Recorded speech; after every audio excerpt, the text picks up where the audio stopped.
Everyone, week 4 presentation, informational speech. Here's my people and my background, Josh, and actually that's it. That's all the people I got today. Everyone else got sick and couldn't make it. Sorry, can't make people. Can only make speeches. Alright, with that, I'd like to begin. Hey, good evening, class. My name again is Derek Goodwin, in case anyone forgot. And today we're going to talk about how to invest in the stock market. Why investing in the stock market is a big deal or something you should know, we're going to cover that a little bit more in detail. The stock market is something that helps you create financial independence, which I believe is the main goal of everyone's goals. It should be one of the highest priorities of everyone. Maintain financial stability and maintain financial independence. One of those ways to obtain financial independence is through the stock market.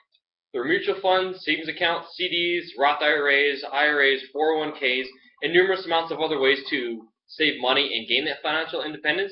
However, today we're going to be talking about the stock market. What if I told you how to make $1 million in 3 minutes? Would you be interested? Do I have your attention?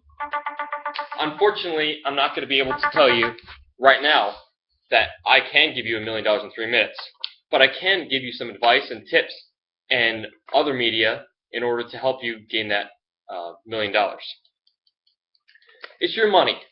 Whether you save it or spend it, it all comes down to being your money. So do with it what you will.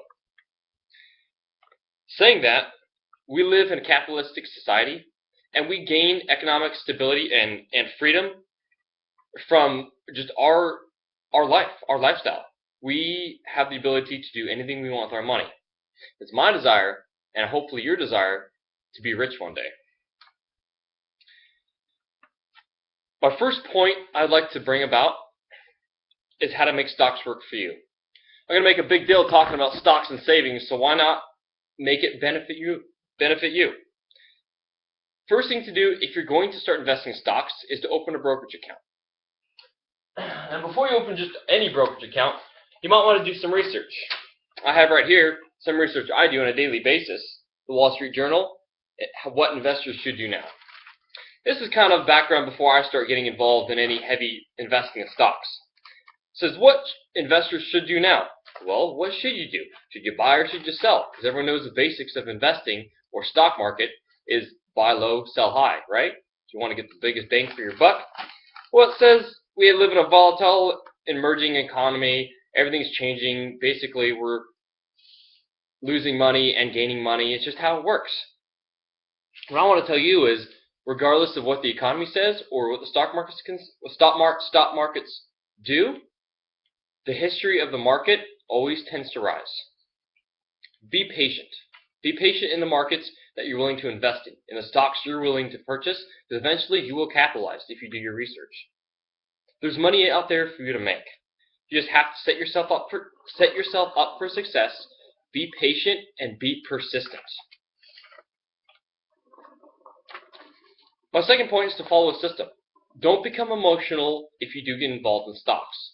Stocks tend to decrease in value at a short period of time, but increase in the long run. So if you're going to invest in something when you buy low and sell high, you're going to have to be patient.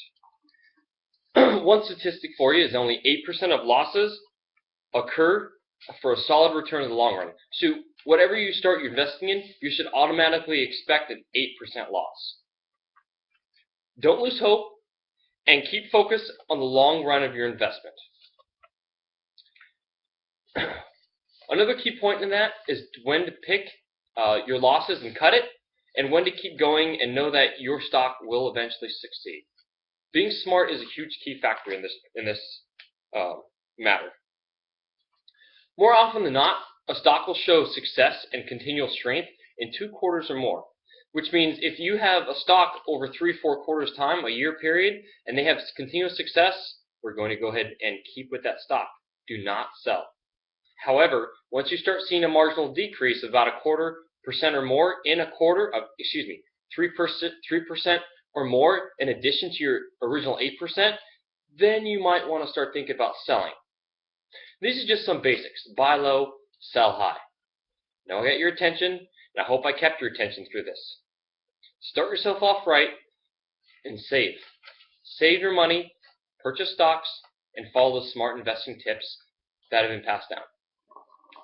My last point in my conclusion is that I hope you're able to learn that not only is saving a reward in itself, but stocks are a very rewarding way to invest, and I think you get the basic point of that here.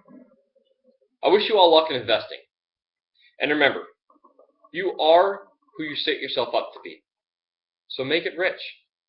Now I'd like to leave you with a quote from Stephen Richards. He's an investor and fellow author. I already said it.